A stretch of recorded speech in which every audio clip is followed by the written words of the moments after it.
Clarisse sentait le froid glacial dans son ventre alors que l'écran de l'échographie clignotait devant elle.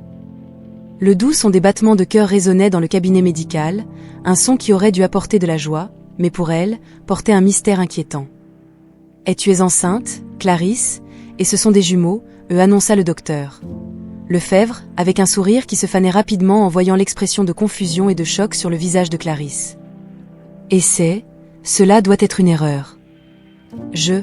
Je n'ai jamais été avec quelqu'un, balbutia Clarisse, la voix tremblante, non seulement à cause de la nouvelle, mais aussi de l'impossibilité de la situation. Le docteur. Lefebvre lui offrit une chaise, geste que Clarisse accepta, toujours secouée. Il y a des cas rares, Clarisse, comme la parthénogenèse, mais chez les humains. Je suggère des examens plus détaillés. C'est très inhabituel. Clarisse hocha simplement la tête, les pensées se bousculant dans sa tête. En quittant le cabinet médical, elle parcourut le couloir de l'hôpital, un endroit qu'elle connaissait si bien, mais qui semblait maintenant étrange et intimidant. Chaque pas la ramenait au passé qu'elle essayait toujours d'oublier. Abandonnée dans un orphelinat dans une petite ville française, Clarisse n'a jamais connu ses parents. Elle a grandi entre les murs gris et le régime strict qui n'offrait ni réconfort ni compassion. La solitude était son seul compagnon constant, à l'exception des livres qu'elle dévorait, rêvant d'un monde au-delà de ses portes. « Tu dois être forte, Clarisse », disait sœur Marie, la religieuse la plus douce qu'elle connaissait. « Ta détermination est ta meilleure amie. » C'était cette détermination qui l'a propulsée, qui l'a poussée à étudier avec acharnement, dépassant toutes les attentes et s'échappant enfin pour devenir infirmière. Clarisse voulait prendre soin des autres, peut-être parce que personne n'avait pris soin d'elle quand elle en avait le plus besoin. Cette nuit-là, alors que Clarisse était assise seule dans son petit appartement, les murs semblaient se refermer sur elle. Grossesse, jumeaux, mystère, son cœur était lourd, mais son esprit était clair. « Je dois comprendre cela », murmura-t-elle pour elle-même, déterminée à démêler le mystère de sa condition, sans savoir que cela l'amènerait sur un chemin de révélation qui changerait sa vie pour toujours. Au fil de la nuit, Clarisse parcourait son vieux journal, touchant les mots qu'elle avait écrits il y a des années. La solitude du passé résonnait dans son âme, mais maintenant, avec une nouvelle vie, ou deux, grandissant en elle, elle savait qu'elle devait trouver des réponses, pas seulement pour elle-même, mais aussi pour ses enfants. Le passé oublié devait être confronté, et elle était prête à affronter ce qui viendrait. Clarisse a toujours apprécié la tranquillité et la routine de son travail à l'hôpital, un endroit où elle se sentait utile et nécessaire. Mais ce sentiment de sécurité a été ébranlé le jour où Laurent a été admis dans l'aile où elle travaillait. Dès le début, Laurent, un homme d'âge moyen au regard pénétrant, se montrait excessivement amical, cherchant toujours plus d'attention que les autres patients. Un après-midi pluvieux d'octobre, alors que les couloirs de l'hôpital résonnaient du bruit des pas pressés du personnel, Laurent demanda à Clarisse de vérifier quelque chose dans le placard à fournitures, prétendant qu'il était allergique à quelque chose dans sa chambre. L'infirmière, toujours serviable, ne se doutait de rien en entrant dans le petit espace rempli de draps et de médicaments. C'est alors que Laurent la suivit, fermant la porte derrière lui avec un léger clic, mais définitif. Avant que Clarisse puisse réagir, Laurent était trop près, son haleine lourde se mêlant à l'odeur d'antiseptique imprégnant l'air. « Et tu es si prevenante, Clarisse. » « Moi, j'apprécie vraiment ça, murmura-t-il, ces mots teintés d'une intention qui fit retourner l'estomac de Clarisse. « Monsieur Laurent, s'il vous plaît, je dois retourner au travail, » dit-elle, essayant de garder sa voix ferme malgré la peur qui commençait à s'emparer d'elle. Laurent ignora ses protestations, s'approchant encore plus, ses mains cherchant les siennes. Clarisse recula, jusqu'à ce que les étagères métalliques froides pressent contre son dos. « Nous n'avons pas beaucoup de temps », murmura Laurent, confondant sa fermeté avec de l'hésitation. Dans un mouvement rapide mais déterminé, Clarisse parvint à se dégager, repoussant Laurent avec plus de force que ce qu'elle pensait posséder. « Ce n'est pas approprié, je suis votre infirmière », dit-elle, sa voix tremblante mais claire. L'expression de Laurent changea rapidement du désir à la colère, puis à un sourire froid et calculateur. « Personne n'a besoin de savoir, Clarisse. Gardons ça entre nous, d'accord ?» Clarisse sortit rapidement du placard, les jambes tremblantes alors qu'elle essayait de se ressaisir avant de retourner au travail. Dans les jours qui suivirent, elle fit de son mieux pour éviter Laurent, changeant ses horaires et demandant à ses collègues de s'en occuper autant que possible. Malgré ses efforts pour maintenir sa vie professionnelle stable, la rencontre avait laissé des marques profondes. Clarisse se battait pour dormir, revivant l'incident plusieurs fois dans son esprit et se demandant pour sa propre sécurité au travail. Elle savait qu'elle devait en parler à quelqu'un, mais la peur du scepticisme et des conséquences la maintenait dans le silence. Ce silence était devenu un fardeau lourd, un sombre secret que Clarisse portait alors qu'elle essayait de continuer, se concentrant sur sa grossesse et le bien-être des jumeaux qui grandissaient en elle. Elle savait qu'elle ne pouvait pas laisser le traumatisme de Laurent définir sa vie, mais reconnaître cela et le surmonter seraient deux voyages très différents. Après l'incident avec Laurent, Clarisse se sentait de plus en plus isolée, un sentiment exacerbé par l'attitude de Jean, le paramédical avec qui elle avait une brève relation. Les choses entre eux s'étaient effondrées silencieusement, mais Jean agissait comme s'ils étaient encore ensemble, maintenant une façade de normalité qui ne faisait qu'augmenter la tension et l'inconfort de Clarisse. Dans une matinée particulièrement difficile, après une nuit blanche à réfléchir à sa situation et à la grossesse inattendue, Clarisse rencontra Jean dans le couloir de l'hôpital. Elle avait décidé d'essayer une conversation honnête, espérant peut-être un peu de compréhension ou de soutien. « Jean, pouvons-nous parler un instant ?» demanda-t-elle, sa voix mêlée d'espoir et d'hésitation. Jean, occupé à organiser son équipement d'urgence, ne lui jeta qu'un bref coup d'œil. « Quoi maintenant, Clarisse ?»« Je suis occupé, répondit-il, sa voix froide et distante. Clarisse sentit un serrement au cœur, mais persista. « Et c'est à propos de nous, ou de ceux que nous ne sommes plus. J'ai besoin que tu comprennes que... » « Que quoi ? Que tu es enceinte ?» interrompit Jean, enfin en la regardant directement. « Oui, je sais. Tout l'hôpital en parle. Ce n'est pas comme si nous pouvions faire semblant que rien n'a changé, n'est-ce pas ?»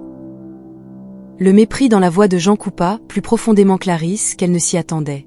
« Jean, ce n'est pas ce que je... » « Clarisse, vraiment, je n'ai pas le temps pour les drames maintenant, » coupa Jean à nouveau, plus incisif. « Et tu sais comment c'est. Nous n'avons jamais été sérieux. Et maintenant, avec tout ça, il vaut mieux que nous restions professionnels, d'accord ?» Clarisse mordait sa lèvre inférieure, luttant contre les larmes qui menaçaient de tomber. Elle devait rester forte, pour elle et pour les jumeaux. « Et d'accord, Jean. J'espérais juste un peu plus de compréhension de ta part, » dit-elle enfin, la voix ferme, bien que son cœur soit brisé. Jean haussa les épaules, déjà en train de s'éloigner. « Et c'est la vie, Clarisse. Tu vas bien. Tu t'en sors toujours. » Seule dans le couloir, Clarisse prit une profonde inspiration. Le rejet de Jean, bien que douloureux, apportait une clarté froide. Elle savait maintenant que tout espoir de soutien de sa part était vain. Cette conversation, aussi brève et froide soit-elle, fermait un chapitre de sa vie. Les épaules tendues, mais l'esprit inexplicablement plus léger, Clarisse retourna à son travail, déterminée à affronter l'avenir comme elle l'avait toujours fait, seule. À chaque pas, elle réaffirmait sa résilience, sachant que son voyage serait solitaire, mais qu'elle avait la force de le supporter. La routine de l'hôpital était perturbée ce matin-là. Bernard Thomasin, un homme d'affaires bien connu avec une grande influence dans la communauté et un récent diagnostic de cancer en phase terminale, avait été admis dans l'aile d'oncologie où travaillait Clarisse. La nouvelle de son arrivée se répandit dans les couloirs aussi rapidement que les chuchotements sur sa richesse et son destin tragique. Clarisse avait été désignée pour s'occuper de lui, une tâche qui la rendait à la fois nerveuse et curieusement soulagée de pouvoir se distraire de ses propres problèmes.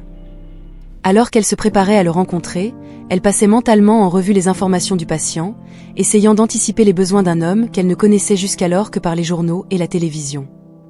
Quand elle entra dans la chambre privée, luxueusement équipée pour accueillir quelqu'un de son statut, elle trouva Bernard regardant pensivement par la fenêtre. Il se retourna en entendant la porte s'ouvrir et leurs yeux se croisèrent.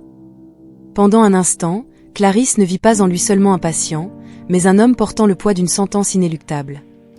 « Monsieur Thomasin, je suis Clarisse Laroche, votre infirmière », se présenta-t-elle, gardant une voix calme et professionnelle. Bernard l'étudia pendant un long moment, son expression passant subtilement de l'évaluation à quelque chose de plus doux, presque nostalgique. « Clarisse, commença-t-il, sa voix rauque, tu me rappelles beaucoup ma sœur, Amélie. Elle avait tes yeux. » Surprise par la révélation, Clarisse ressentit une connexion immédiate, un lien invisible qui semblait unir leur vie à travers le souvenir de la sœur qu'il avait tant aimée. « Je suis désolée pour votre sœur », répondit-elle, se sentant inexplicablement touchée par son regard triste. « Et merci.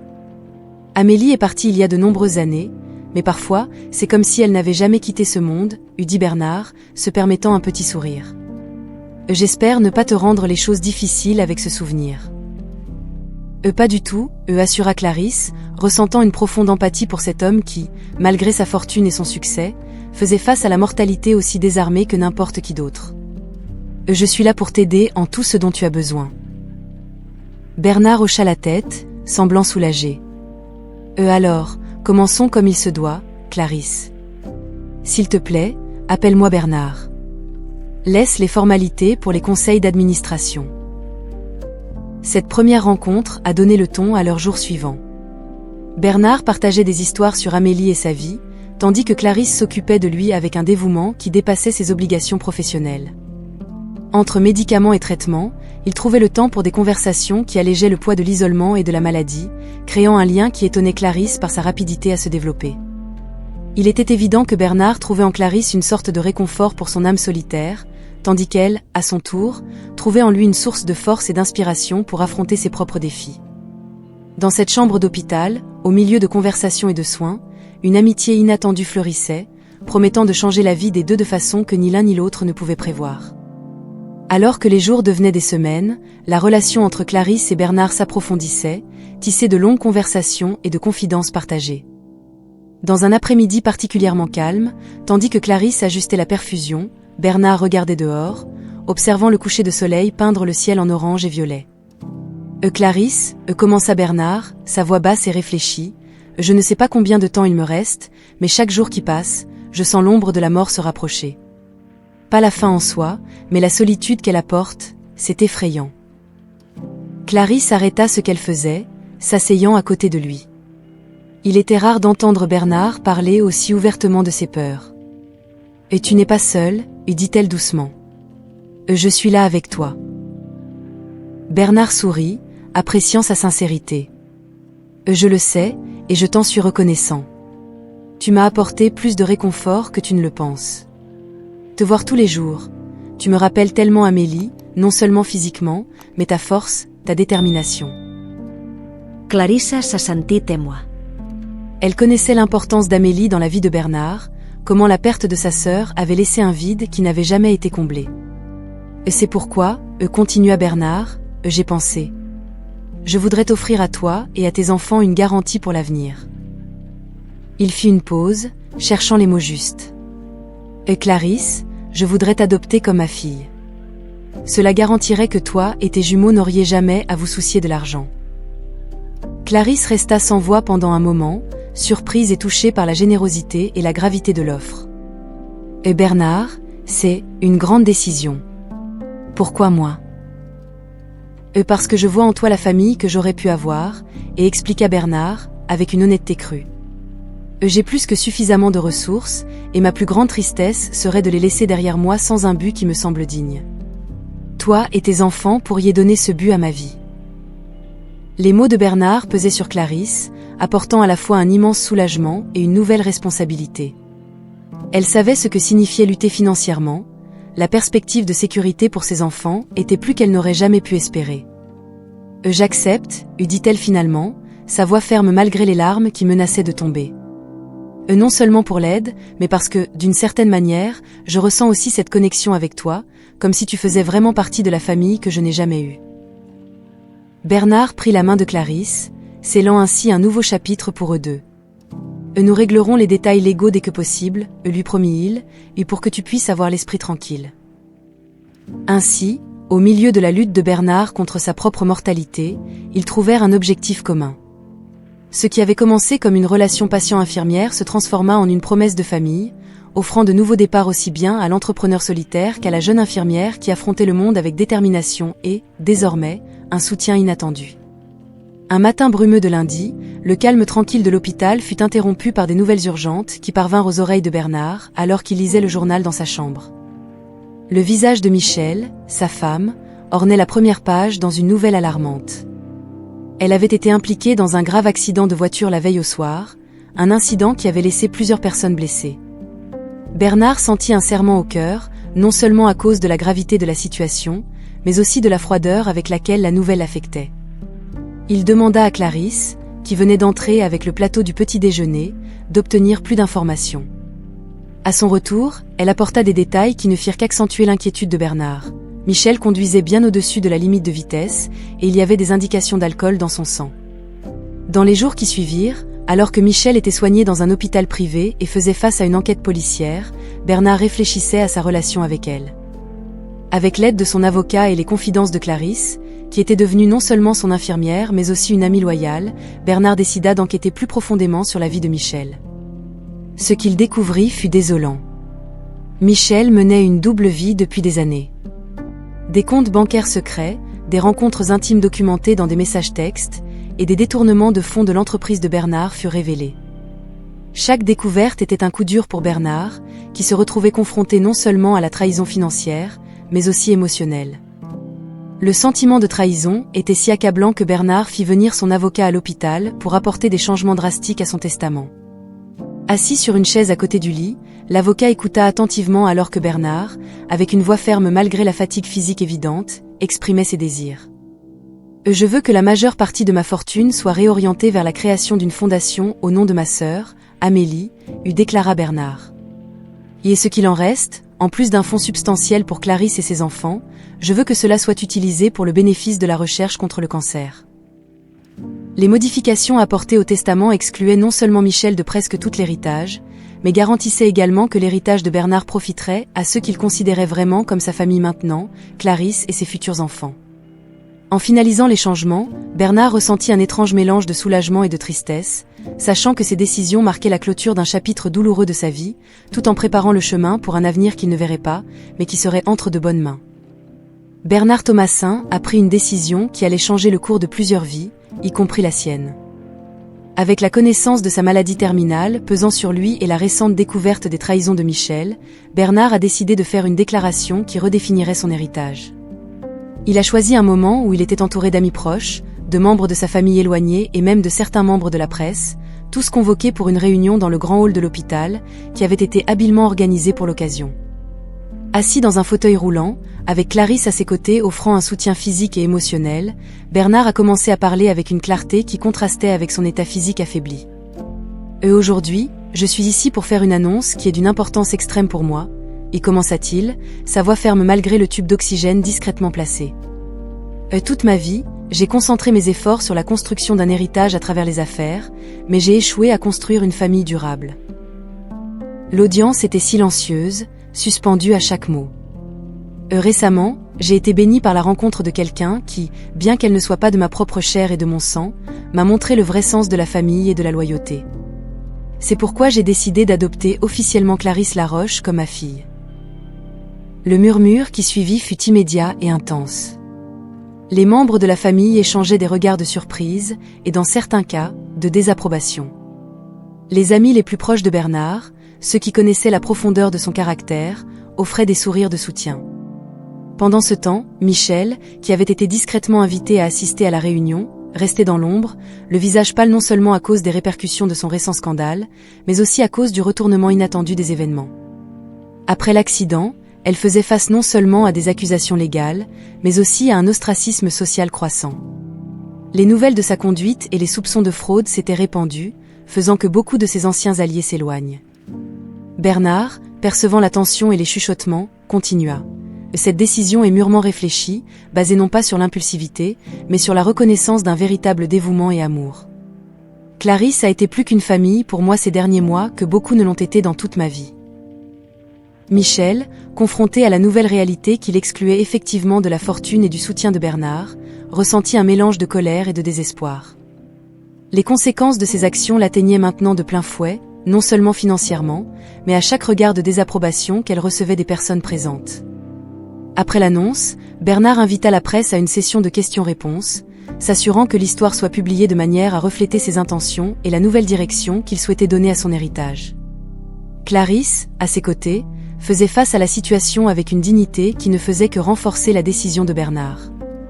Ce chapitre, bien que tumultueux, se clôturait avec la promesse d'un nouveau départ pour Bernard et Clarisse, et une fin juste pour une femme qui avait choisi le chemin de la duplicité plutôt que celui du véritable partenariat. Après l'adoption officielle, Clarisse commença à ressentir le poids et la responsabilité de son nouveau rôle. C'était un mélange d'une gratitude immense et d'un profond sentiment de devoir envers Bernard, qui la voyait désormais comme sa propre fille. Alors que Bernard affrontait les derniers stades de sa maladie, Clarisse consacrait de plus en plus de temps à planifier l'avenir, non seulement pour elle-même, mais aussi pour les jumeaux qui arriveraient bientôt. Par un après-midi ensoleillé, alors qu'ils se promenaient dans les jardins de l'hôpital, Bernard et Clarisse discutaient des plans pour la fondation que Bernard voulait établir en mémoire de sa sœur Amélie. Clarisse était déterminée à s'assurer que la fondation non seulement rendrait hommage à Amélie, mais reflèterait également les valeurs de Bernard et les siennes, en se concentrant sur l'aide aux enfants en situation de vulnérabilité, une cause qui lui tenait à cœur, compte tenu de sa propre histoire. Au cours de ces discussions, Clarisse a rencontré Édouard, un jeune consultant engagé pour aider à structurer la fondation. Édouard, avec son enthousiasme et sa profonde connaissance de la gestion des ONG, a apporté une nouvelle énergie au projet de Clarisse. Il a partagé sa propre histoire de dépassement, ayant grandi dans un quartier difficile et lutté pour obtenir une éducation formelle, une histoire qui résonnait fortement avec Clarisse. L'amitié entre Clarisse et Édouard s'est rapidement développée. Leur longue conversation sur l'avenir de la fondation, mêlée d'histoires personnelles et de rêves partagés, sont devenues un moment fort dans les journées de Clarisse. Édouard s'est révélé non seulement un collaborateur précieux, mais aussi un véritable ami offrant un soutien et une compréhension sans jugement. Bernard, observant la proximité croissante entre les deux, se sentait réconforté en sachant que Clarisse aurait quelqu'un en qui avoir confiance après son départ. Édouard est un bon garçon, Clarisse. Je suis content que vous vous soyez rencontrés, et a commenté Bernard lors d'une de leurs séances de planification, un faible mais sincère sourire illuminant son visage. Alors que les plans pour la fondation se concrétisaient et que la relation entre Clarisse et Édouard s'approfondissait, Clarisse se retrouvait souvent à réfléchir sur le virage que sa vie avait pris. D'infirmière à fille et héritière d'un homme d'affaires de renom, et maintenant presque mère de jumeaux, chaque étape semblait surréelle, mais elle embrassait ces changements avec une détermination enracinée dans son passé difficile. Cette nouvelle phase de sa vie était pleine de promesses et de possibilités. Malgré la douleur imminente de la perte de Bernard, Clarisse se sentait renforcée par son soutien et sa confiance. Avec Édouard à ses côtés, elle ne planifiait pas seulement une fondation. Elle construisait une nouvelle famille, une famille choisie par amour, respect et un engagement partagé à faire une différence dans le monde. Alors que les jours de Bernard touchaient à leur fin, l'atmosphère autour de lui se transformait en une tranquille résignation, teintée de moments d'émotion et de réflexion profonde. Les couloirs de l'hôpital, autrefois un lieu d'activité incessante, semblaient maintenant respecter le silence qui enveloppait la chambre de Bernard, où il passait la plupart de son temps en compagnie de Clarisse. Par un après-midi serein, alors que le soleil se couchait en lançant une lueur orangée à travers la fenêtre, Bernard et Clarisse partageaient un moment de calme contemplation. « Et tu sais, Clarisse, commença Bernard, sa voix faible mais claire, j'ai passé de nombreuses années à craindre ce moment, la fin de la vie. Mais maintenant, ici avec toi, cela semble juste être une transition paisible, une fermeture douce d'une longue journée. » Clarisse tenait sa main, sentant la fragilité de ses doigts entre les siens. Elle luttait pour garder son sang-froid, son cœur serré par la perte imminente, mais aussi réconfortée par la paix que Bernard semblait avoir trouvée. « Je suis reconnaissante d'être ici avec toi, Bernard. Tu m'as offert un cadeau, une famille, un but. J'espère seulement avoir apporté un peu de réconfort à tes jours également. » Bernard sourit, un geste qui illumina son visage fatigué. « Tu as apporté bien plus que du réconfort, ma chère. Tu as apporté de la joie et du renouveau. Dans mes derniers jours, j'ai vu l'avenir à travers toi et tes futurs enfants. C'est plus réconfortant que tout. » Au fil des jours, Bernard partageait ses dernières volontés et pensées avec Clarisse, des instructions pour la fondation, des souvenirs qu'il voulait qu'elle garde, et son désir qu'elle continue à vivre une vie pleine et significative. Chaque conversation était un fil délicat tissant l'héritage de Bernard dans la toile de la vie de Clarisse. Lors d'une de leurs dernières soirées, avec la lumière douce de la lampe de chevet projetant des ombres dansantes sur les murs, Bernard prit une fois de plus la main de Clarisse. « Et n'aie pas peur de l'avenir, Clarisse. Le monde est plein de défis, oui, mais tu as la force et le cœur pour les affronter. Et maintenant, tu as une famille, pas seulement en moi, mais en ceux qui viendront après toi. » Clarisse, les larmes aux yeux, hocha la tête, sa voix vacillant en essayant d'exprimer sa gratitude et son amour pour cet homme qui avait tellement changé sa vie. « Je promets de faire tout ce que je peux pour honorer ta mémoire et tes espoirs pour la Fondation », lui dit-elle, un engagement sincère marquant ses paroles. Bernard décéda cette même semaine, paisiblement et entouré de ceux qu'il aimait. La douleur de la perte fut immense pour Clarisse, mais elle se consolait avec le savoir que Bernard avait trouvé la paix dans ses derniers jours et avait quitté le monde en sachant que ses rêves et son héritage seraient entre de bonnes mains. Dans le silence qui suivit, Clarisse ressentit non seulement le poids de la tristesse, mais aussi la force d'un nouveau départ, armé de l'amour, de la confiance et des leçons que Bernard lui avait données. Au crépuscule d'une vie, un nouvel espoir s'allumait, promettant de la lumière même dans les moments les plus sombres. Après la mort de Bernard, Clarisse se retrouva plongée dans une série de défis qui testaient sa résilience et sa détermination. L'héritage de Bernard, bien que généreux et minutieusement planifié, apportait avec lui une série de complications légales et sociales. Certains membres éloignés de la famille de Bernard, motivés plus par l'intérêt que par un véritable deuil, remettaient en question la légitimité de l'adoption et du testament de Bernard, soulevant des litiges qui traînaient dans les salles d'audience avec un découragement glacial. Au milieu de cette turbulence, Clarisse se retrouvait souvent sous le feu de regards critiques et de commentaires chuchotés de la société, qui la jugeait souvent sans comprendre la profondeur et la sincérité de la relation qu'elle entretenait avec Bernard. La figure d'une jeune femme enceinte, soudainement enrichie et élevée à un niveau de visibilité et de responsabilité, était un terrain propice aux rumeurs et aux spéculations. Cependant, à chaque étape de ce chemin rocailleux, Édouard se révélait un allié infatigable. Non seulement il aidait Clarisse à naviguer dans les aspects techniques et bureaucratiques de la fondation qu'ils établissaient ensemble, mais il offrait également une épaule amicale et une oreille attentive à ses confidences et à ses incertitudes. La compréhension et le soutien d'Édouard étaient comme un baume pour les blessures émotionnelles de Clarisse, lui procurant du réconfort dans les moments de doute et de solitude. Alors qu'ils travaillaient ensemble à la fondation, planifiant des programmes et des initiatives qui reflétaient les rêves de Bernard et les aspirations de Clarisse à aider les enfants en situation de risque, le respect mutuel entre eux se transformait en quelque chose de plus profond. Les moments partagés, des discussions sur les projets aux petites pauses café, révélaient une connexion qui évoluait progressivement vers une romance discrète mais profondément enracinée. Lors d'une après-midi tranquille, alors qu'il vérifiait les derniers détails d'un projet de bourse d'études, Édouard regarda Clarisse et lui dit, avec une sincérité qui fit battre plus vite le cœur de celle-ci. « Tu sais, Clarisse, tout ce temps, mon admiration pour toi n'a fait que croître. Tu affrontes tout avec tant de force et de grâce qu'il est impossible de ne pas être inspirée. » Clarisse, surprise et émue, trouva dans les yeux d'Édouard un reflet de ses propres sentiments. « Je n'aurais pas pu traverser tout ça sans toi, Édouard. Tu m'as fait croire que je pouvais faire la différence, que je pouvais poursuivre le legs de Bernard d'une manière qui honore sa mémoire. » Avec le temps, tandis que Clarisse surmontait les litiges juridiques et que la fondation commençait à prendre forme, la relation entre elle et Édouard se renforçait, offrant à chacun une nouvelle perspective d'avenir. Clarisse avait trouvé en Édouard non seulement un partenaire dans la mission de changer des vies, mais aussi un amour promettant d'être un refuge contre les tempêtes, passées et futures. Ensemble, ils commencèrent à regarder vers l'avant, vers un horizon rempli d'espoir et de nouvelles possibilités. Au fur et à mesure que le temps passait, Clarisse et Édouard découvraient non seulement du réconfort, mais aussi une promesse d'avenir en chacun. Ensemble, ils planifiaient non seulement les prochaines étapes de la fondation, mais aussi la vie qu'ils souhaitaient construire l'un pour l'autre et pour les jumeaux qui allaient bientôt arriver. Un matin ensoleillé trouva Clarisse et Édouard dans une petite boutique de mobilier pour bébés, choisissant des berceaux et décorant la chambre des jumeaux. Entre rires et échanges d'opinions sur les couleurs et les thèmes, ils aménageaient avec soin un nid pour les nouveaux membres de la famille.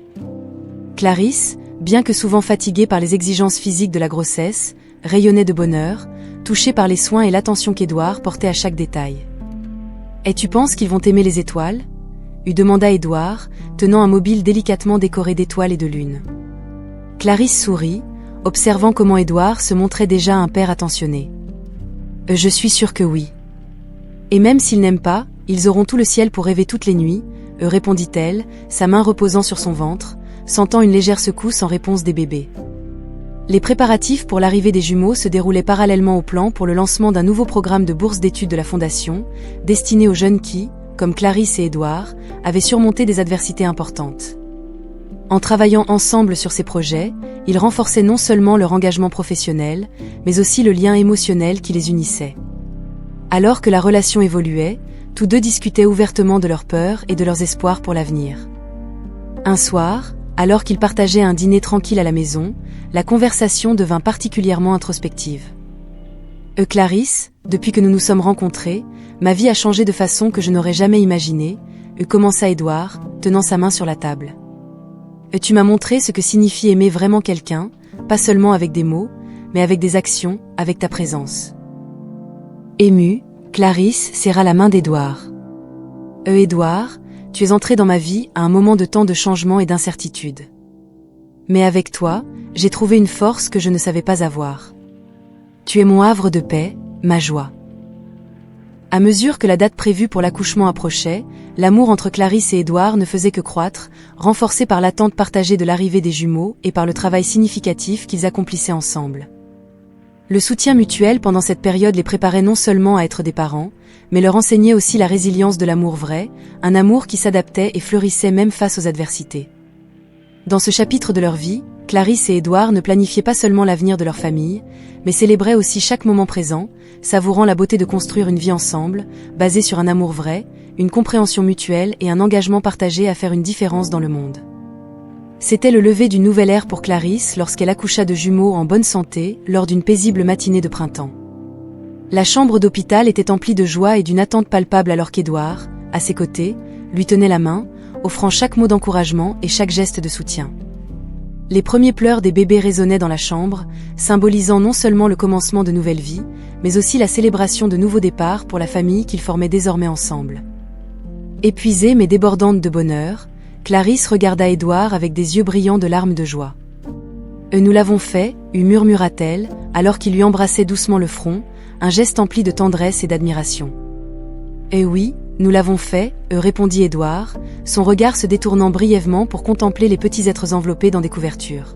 « Bienvenue dans le monde, petit. » Dans les jours qui suivirent, la chambre d'hôpital de Clarisse se transforma en un espace de célébration continue, avec des visites d'amis et de collègues, tous impatients de rencontrer les jumeaux et de féliciter les nouveaux parents. Des fleurs, des cartes et de petits cadeaux ornaient la chambre, ajoutant chacun une note de chaleur et de bonheur à l'ambiance. Une semaine après la naissance, Clarisse et Édouard organisèrent une petite fête dans le jardin de l'hôpital, profitant de la douce brise du printemps pour partager leur bonheur avec leurs proches. L'événement servit également d'hommage à Bernard, dont l'héritage rendait possible bon nombre des moments qu'ils célébraient maintenant. Une photo de Bernard, souriant sereinement, fut placée sur une table décorée de fleurs, symbolisant sa présence continue dans leur vie. Bernard aurait adoré les rencontrer, commenta Clarisse, tandis que les invités se rassemblaient autour, contemplant l'image de l'homme qui avait changé leur vie pour toujours. Il est ici avec nous, d'une certaine manière, aujourd'hui et toujours. La célébration fut un mélange de rires, de conversations amicales et de moments de réflexion sur le chemin parcouru par chacun. Pour Clarisse et Édouard, c'était plus qu'une simple fête. C'était une étape qui reflétait le parcours des défis surmontés, de la rédemption trouvée et des espoirs pour l'avenir. En cette fin de journée, alors que le soleil se couchait et que de longues ombres dorées se dessinaient sur le jardin, Édouard posa sa main sur l'épaule de Clarisse, regardant les jumeaux endormis dans leur berceau en plein air. « Que vois-tu pour notre avenir ?» demanda-t-il, sa voix emplie de curiosité et d'espoir. Clarisse sourit, son regard perdu dans l'horizon teinté de couleurs chaudes. « Je vois de l'amour, je vois des défis, je vois la continuation de ce que Bernard a commencé. Je nous vois leur enseigner la gentillesse, la force et le courage. Je vois des possibilités. » La journée se termina avec un sentiment de plénitude et la promesse de nombreux matins heureux à venir. Clarisse et Édouard, désormais unis non seulement par leur amour l'un pour l'autre, mais aussi par leur engagement commun à élever leurs enfants dans un monde qu'ils espéraient rendre un peu meilleur, affrontaient l'avenir avec courage, détermination et par-dessus tout, espoir.